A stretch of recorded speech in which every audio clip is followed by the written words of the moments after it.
Welcome back to your channel Tripitak. अभी हम लोग शुरू करने जा रहे हैं आधुनिक भारत का जो भी आगे का टॉपिक है वो। तो पिछले वीडियो में हम लोग क्या देखे थे, तो हम लोग देखे थे 16 अगस्त 1946 तक का जो क्रोनोलॉजी था, जो भी घटनाएं घटी थी उन सभी को हम लोग देख चुके थे। हम लोग प्रत्यक्ष कार्रवाई दिवस ऑफ मुस्लिम लीग के बारे में पढ़ चुके थे और भी कई सारी बातें हम लोग पढ़े थे। क्या आपको पता है चंद्रयान 1 पे हम डिस्कशन किए हैं, तो क्या आप लोगों ने उस वीडियो को देखा है? देखिए और देख करके उस वीडियो में तो पक्का कमेंट कीजिए कि क्या जो है कैसा कंटेंट है, क्या हमको वैसा वीडियो बनाना चाहिए, कोई इंपॉर्टेंट इश्यूज पे क्या डीप कवरेज देना चाहिए, तो उस पे आप लोग कमेंट कर सकते हैं। चलिए कमेंट कर नहीं सकते हैं, कमेंट पक्का कीजिएगा कैसा है वो वीडियो, क्या समझाने में समझा पा रहे हैं या और मेहनत का जरूरत है। अब शुरू करते हैं हम लोग आगे का टॉपिक, ठीक है। तो भाई हम लोग 16 अगस्त 1946 16 अगस्त 1946 के बारे में पढ़ चुके थे कि इसी दिन प्रत्यक्ष कार्रवाई दिवस मनाया गया था, मुस्लिम लीग के द्वारा डायरेक्ट एक्शन डे मनाया गया था। तो अब अगस्त के बाद सितंबर से जो शुरू होने जा रहा है उसके बारे में समझेंगे। क्या आपको याद है कि 29 जुलाई 1946 को कैबिनेट मिशन अपने घर चला गया था और कैबिनेट मिशन ये कह के गया था कि हम अंतरिम सरकार बनवा देंगे और हम कॉन्स्टिट्यूएंट असेंबली यानी कि संविधान सभा भी बनवाएंगे। तो शुरू करें। वही अंतरिम सरकार यानी इंटरिम गवर्नमेंट बन के तैयार है। इस मिशन के अकॉर्डिंग अंतरिम सरकार या संविधान सभा कौन से मिशन के तहत बना है, तो कैबिनेट मिशन प्लान के तहत बना है, ना कि क्रिप्स मिशन प्लान के तहत बना है। आप लोग इसको कैसे याद कीजिएगा कि भाई संविधान सभा कौन से मिशन प्लान के तहत बना है, तो आप लोग को याद करना है कि भाई जो नेता वेता होते हैं तो वो सब कैबिनेट मेंबर्स कहे जाते हैं, सारे नहीं बट जो कैबिनेट में होते हैं तो उन्हें कैबिनेट मेंबर कहते हैं। तो कैबिनेट मिशन के ही तहत आपका कॉन्स्टिट्यूएंट असेंबली बन करके तैयार हुआ है। अब हम लोग आगे बढ़ेंगे और समझने का कोशिश करेंगे। तो अंतरिम सरकार आपकी बन के तैयार हो जाती है कब, तो 2 सितंबर 1946 को। मगर आपको जैसा कि पता है वहां पे ध्यान दीजिएगा कि 2 सितंबर 1946 ईस्वी को अंतरिम सरकार तो बन करके तैयार होती है, मगर एज यूजुअल मुस्लिम लीग का नौटंकी चालू रहता है, बोलता है नहीं ऐसे हम नहीं मानेंगे, मेरे लिए अलग से सरकार बनाओ, ये करो वो करो। और मुस्लिम लीग इस सरकार में पार्टिसिपेट नहीं करना चाहती है। बट उसके बाद क्या होता है, अगर हम उस पर भी बात करें तो देखिएगा उसके बाद ऐसा होता है कि 2 सितंबर 1946 ईस्वी को 2 सितंबर 1946 ईस्वी को आपका ये लोग नहीं आते हैं, मगर उसके बाद कुछ दिनों बाद, थोड़े दिनों बाद इसमें लियाकत अली खान ये लोग एक किंग्स पार्टी बनाते हैं। वो बेसिकली मुस्लिम लीग के ही लोग होते हैं, एक अलग से पार्टी बना करके और इसमें एंट्री ले लेते हैं और सब लोग मिलजुल के फिर पार्टिसिपेट करता है अंतरिम सरकार में। टोटल मुस्लिम लीग के 5 सदस्य यहाँ पे देखने को मिलते हैं। क्या क्लियर है?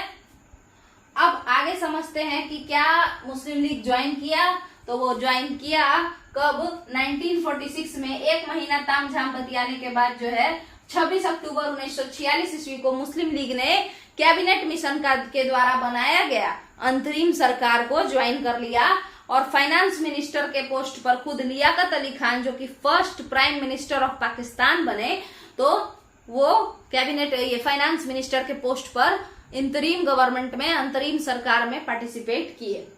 चलिए, तो आपका क्या अंतरिम सरकार या इंटरिम गवर्नमेंट क्लियर है क्या? तो हम लोग आगे बढ़ेंगे और अब हम लोग संविधान सभा यानी कि कॉन्स्टिट्यूएंट असेंबली बनाएंगे, क्योंकि कैबिनेट मिशन प्लान में कहा गया था कि भाई संविधान सभा भी बना के देंगे, तो बना देते हैं। कॉन्स्टिट्यूएंट असेंबली आपका 9 दिसंबर 1946 ईस्वी को बन करके तैयार हुआ।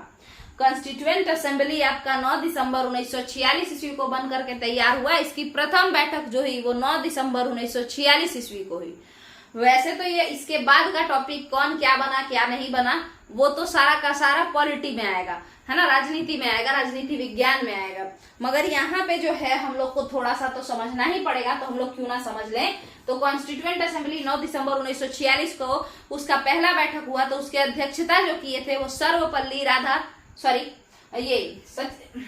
एक सेकेंड, उनका नाम ध्यान से हट गया है, आरा जिला के थे वो,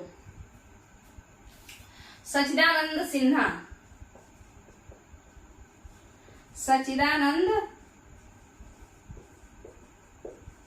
सिन्हा। ठीक है, तो सच्चिदानंद सिन्हा जी थे जो पहले आपके प्रथम अध्यक्ष बने थे, संविधान सभा के प्रथम अध्यक्ष 9 दिसंबर 1946 वाली बैठक के। बट ये तत्कालीन थे, उस समय के लिए थे, टेम्पररी थे, ठीक है, परमानेंट नहीं थे। उसके बाद 11 दिसंबर 1946 ईस्वी को, 11 दिसंबर 2 दिन बाद 11 दिसंबर 1946 ईस्वी को ये तो अस्थायी अध्यक्ष थे, है ना। तो ये जब अस्थायी अध्यक्ष थे तो बताइएगा कि स्थायी अध्यक्ष कौन बने। तो 11 दिसंबर 1946 ईस्वी को डॉक्टर राजेंद्र प्रसाद जो है वो स्थायी अध्यक्ष बन गए। स्थायी अध्यक्ष, permanent president of constituent assembly बन गए। क्या क्लियर है? चलिए अब आगे बढ़ेंगे। तो आपका ये कॉन्स्टिट्यूएंट असेंबली में आगे फिर क्या हुआ, तो आपको इसके बाद जो सबसे इंपॉर्टेंट डेट आता है तो आपको अच्छे से पता है कि वो कौन सा डेट है, जब जवाहरलाल नेहरू ऑब्जेक्टिव रेजोल्यूशन यानी कि एक उद्देश्य प्रस्ताव लेकर के आते हैं, है ना। और उसके बाद जो है बाकी सारा काम शुरू हो जाता है। तो बाकी जो भी है वो सब हम लोग संविधान सभा के बारे में जब हम लोग इसी चैनल पर जब हम लोग पॉलिटिकल साइंस का वीडियो डालना शुरू करेंगे तो हम लोग इसके बारे में कंप्लीट समझेंगे। तो दो तरीके से हम वीडियो बनाते हैं, जैसा कि आपको पता है। मान के चलिए ये कोई सब्जेक्ट है, तो इस सब्जेक्ट पे 2 मोड में वीडियो बनता है। कैसे? एक तो एनसीईआरटी मोड चल रहा होता है और एक लूसेंट टाइप का मोड, यानी वनडे एग्जाम में जो रट्टू तोता वाला जो होता है ना, वो वाला। देखिए एनसीईआरटी में केवल समझाने वाला बात दिया रहता है, जबकि लूसेंट वगैरह जो होता है उस टाइप का अगर आपको जानना है तो आपको फैक्ट्स वगैरह भी याद करना ही पड़ेगा। तो ये दोनों तरीके से हम लोग कंप्लीट करते हैं। जैसे अगर मॉडर्न इंडिया की बात करें तो इतना सारा बात आपको मॉडर्न हिस्ट्री ऑफ एनसीईआरटी में नहीं देखने को मिलेगा। आप क्लास 8 में मॉडर्न हिस्ट्री एनसीईआरटी में दिया हुआ है, आप कभी पढ़ के उसको देखिएगा, है ना। मॉडर्न हिस्ट्री का ही पूरा बुक है। क्लास 8 में जो हिस्ट्री पढ़ाया जाता है वो आधुनिक इतिहास का पढ़ाया जाता है। क्लियर है? आधुनिक भारत का। तो चलते हैं, अब बात को समझने का कोशिश करेंगे। ये दोनों मोड आप लोग देखिएगा, दोनों मोड को समझिएगा। ऐसा नहीं है कि इसमें लूसेंट मॉडल मतलब कि लूसेंट जैसा ही या लूसेंट को ही उठा के छाप दिया गया। इसमें आपको काफी अच्छे से हम समझाने का कोशिश करते हैं और उसके ऊपर डीप स्टडी भी करते हैं, ताकि ज्यादा से ज्यादा हम उस कंटेंट को आसान बना सके और उसको थोड़ा इंटरेस्टिंग बना सके, उसको कोरिलेट कर सके। क्लियर है? चलिए अब अगला जो आपका टॉपिक है, समझने वाला कुछ खास है नहीं, बट फिर भी हम लोग देखते हैं। एटली डिक्लेरेशन, है ना। एटली डिक्लेरेशन क्या होता है, इसको समझना है। आपको पता होगा कि चर्चिल जो थे वो उस समय थे जब वॉर चल रहा था, सेकेंड वर्ल्ड वॉर जब चल रहा था, तो ब्रिटेन के प्रधानमंत्री चर्चिल थे। फिर आपके लेबर पार्टी के एटली साहब बन जाते हैं, है ना, ब्रिटेन के प्रधानमंत्री। इटली को हम लोग बहुत ज्यादा सपोर्ट करते हैं, यानी एज एन इंडियन भारतीय जितने भी थे वो सारे लोग जो थे वो इटली को बहुत ज्यादा सपोर्ट पहले से ही कर रहे थे। और अल्टीमेटली इटली जो है वो राजा प्रधानमंत्री बन भी जाते हैं ब्रिटेन के। इसके अलावा इटली ये वादा किए थे बनने से पहले चुनाव में कि हम कॉलोनी जो है मेरा ब्रिटेन का, कोई भी कॉलोनी, ज्यादातर जैसे इंडिया हो गया और भी जो भी, तो हम उसको आजाद करने का सोचेंगे। ठीक है, तो इसी कारण से जाहिर सी बात है कि जो कॉलोनी थे, जो लोग उपनिवेश थे ब्रिटेन के, वो सारे लोग जो हैं चाहते थे कि इटली की सरकार ही जीते। तो आखिरकार इटली की सरकार आ ही जाती है। बताइए कि ब्रिटेन के लोगों ने आखिर इटली को क्यों जिताया होगा? क्योंकि चर्चिल जो थे वो सेकेंड वर्ल्ड वॉर में तामझाम बहुत ज्यादा कर चुके थे। कोई भी इंसान को आप बार बार अगर अपने चक्कर में फंसा के झगड़ा करने के लिए भेजिएगा तो कुछ दिन बाद वो इंसान समझ जाएगा कि इसका कोई काम नहीं है, इसको केवल झगड़ा करना है, और इसके वजह से हमको हर जगह गांव और देश में जाकर झगड़ा करने का कोई शौक नहीं है ना, चाहे वो कोई भी हो। जैसे कि आप देख लीजिए, हिटलर से भी बाद में जर्मनी के लोग चिढ़े, है ना, कि कैसा ही इंसान था, हर वक्त झगड़ा के ही मोड में रहता था, है ना।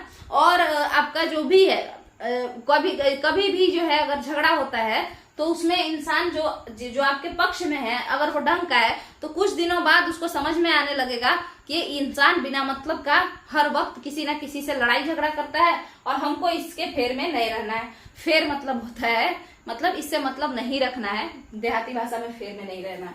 चलिए अब क्या है कि यहाँ पे क्या हुआ कि इटली तो भाई जीत गए। काहे जीत गए? सपोर्ट तो कॉलोनी कर ही रहा था, बट क्या कॉलोनी का लोग वोट देने जाता?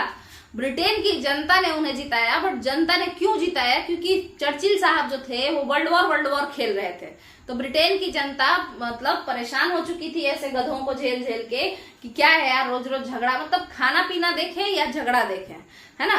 तो इस वजह से तो यहाँ पे आपका इटली जीतते हैं। जीतने के बाद जैसे ही जीतते हैं उसके बाद 20 फरवरी 1947 ईस्वी को 20 फरवरी 1947 को आपके जो प्रधानमंत्री ब्रिटेन के थे इटली साहब, वो इटली साहब एक डिक्लेरेशन देते हैं, मतलब प्रस्ताव देते हैं, है ना, अनाउंस करते हैं। और उसमें वो कहते हैं कि हम भारत को डोमिनियन स्टेटस बना देंगे, यानी हम भारत को आजाद कर देंगे। सारा तामझाम छोड़िए, हम भारत को आजाद कर देंगे। सीधे क्या कहते हैं 20 फरवरी 1947 ईस्वी को कि हम भारत को आजाद कर देंगे।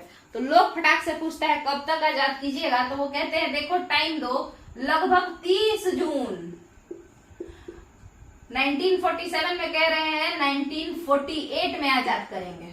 ऐसा कहते हैं कि 30 जून 1948 तक हम तुमको आजाद कर देंगे। और उसके अलावा जैसा कि वेवेल वगैरह से उतना तुम्हारा, चूंकि वेवेल प्लान तो कैंसिल कर दिया था भारतीय लोग, है ना, उसको हटा दिया, बोला नहीं नहीं हम नहीं मानेंगे इस बात को।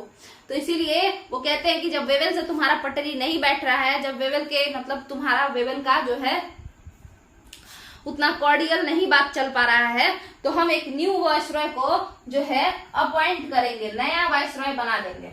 और इसी के तहत आपके जो है नए वायसरॉय बन करके तैयार हो जाते हैं। आपको बता दें कि उसके बाद आपका 3 जून है ना, 3 जून 1947 ईस्वी को 3 जून, आपको बता दें कि जैसे कि ये फरवरी में बोले थे ना इटली डिक्लेरेशन, इटली साहब बोले थे फरवरी में कि हम नया वायसरॉय बना देंगे किसी को। कब बोले थे? फरवरी में। तो एकदम तुरंत अगले ही महीना 24 मार्च 1947 को, मार्च 1947 में 24 मार्च 1947 को भारत के लिए एक नया वायसरॉय बनकर के तैयार हो गया था और उसका नाम था माउंट बेटन। माउंट बेटन वहां से गाड़ी पकड़ा मैंने जहाज और पहुंच गया यहाँ। और पहुंचा कब? तो मतलब बाद में यहाँ पे वो आ गए, अपॉइंट हो गए वो वायसरॉय 24 मार्च 1947 को भारत के। फिर उन्होंने एक प्लान लाया हम जिसे माउंट बेटन प्लान के नाम से जानते हैं, और उस प्लान को हम 3 जून 1947 को वो प्लान आया। इसके तहत कहा गया कि जो 30 जून 1948 को, 30 जून 1948 को जो इटली बोले थे कि हम भारत को आजाद कर देंगे, उसको थोड़ा सा हम लोग पहले ही कर देंगे। तो भारत के लोग कुछ बताइए कब कीजिएगा? तो बोला 15 अगस्त का डेट देते हैं, और वो भी इसी साल का 1947 का ही 15 अगस्त का डेट देते हैं, और तुम लोग उसी दिन आजाद हो जाओगे। तो बोला गया कि बहुत बढ़िया है। अब ये तो मुंहा मुही बोले थे, है ना, अरे असली में थोड़े हुआ। मान के चलिए हम कह रहे कि आपको हम इतना दे देंगे, तो जब देंगे तब ना, वो बात है।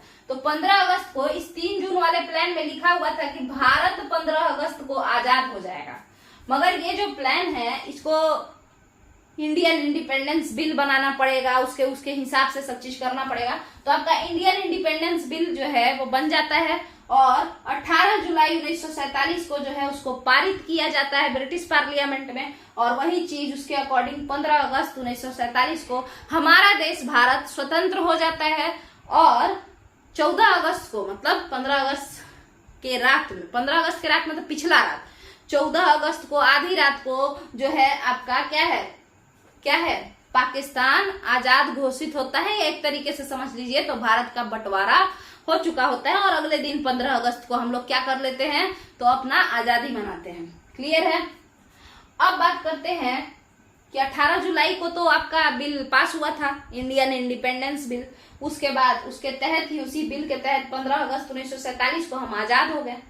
अब बात करेंगे कि बाउंड्री कैसे कैसे बना, कैसे भारत जो है वो उसको बांटा गया। और बाउंड्री कमीशन में कुछ तो समझाना पड़ेगा, है ना। ये सब तो कथा कहानी है, इसमें समझाने वाला कुछ नहीं है। वो ऐसे बोला फिर ऐसे कर दिया, फिर वो ऐसे बोला ऐसे कर दिया, यही सब है। तो हम लोग अब समझेंगे बाउंड्री कमीशन के बारे में, ठीक है।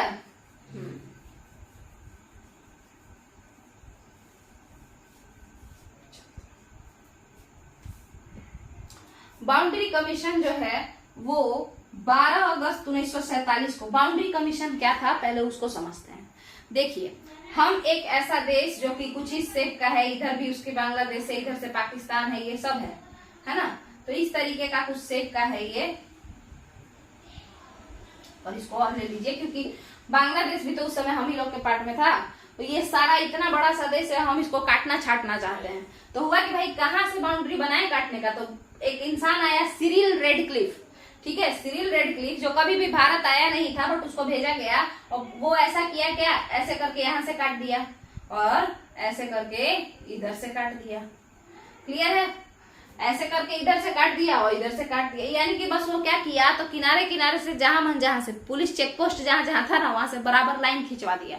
उसके अलावा इसमें क्या हुआ कि मान के चलिए कि मेरा घर इधर था और खेत इधर था, तो अब घर जो है वो पाकिस्तान, सॉरी घर भारत में रह गया और खेत पाकिस्तान चला गया। तो जहां हम जमींदार थे आज हम भिखारी चल रहे हैं, है ना, मतलब आफ्टर 15 अगस्त 1947, क्योंकि ये क्या कर चुका था, ये इस तरीके का कुछ विभाजन किया था। क्लियर है, चलिए, तो अटपटांग सा विभाजन बिना कुछ देखे सुने कुछ भी विभाजन यहाँ पे कर दिया। क्लियर है, अब आगे समझते हैं। अब इसके बाद क्या होता है, तो बाउंड्री कमीशन जो है ये बाउंड्री कब तक बांट के तैयार कर लेता है, तो बांटते बांटते इसको 12 अगस्त तक बटाया जाता है।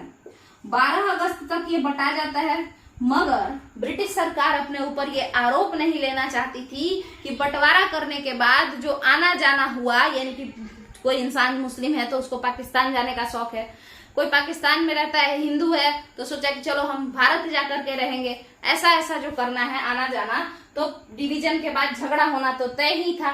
तो ये जो झगड़ा है ये ब्रिटिश सरकार पर ना आ जाए, क्योंकि अभी 15 तारीख तक ब्रिटिश सरकार भारत में ही रहेगी।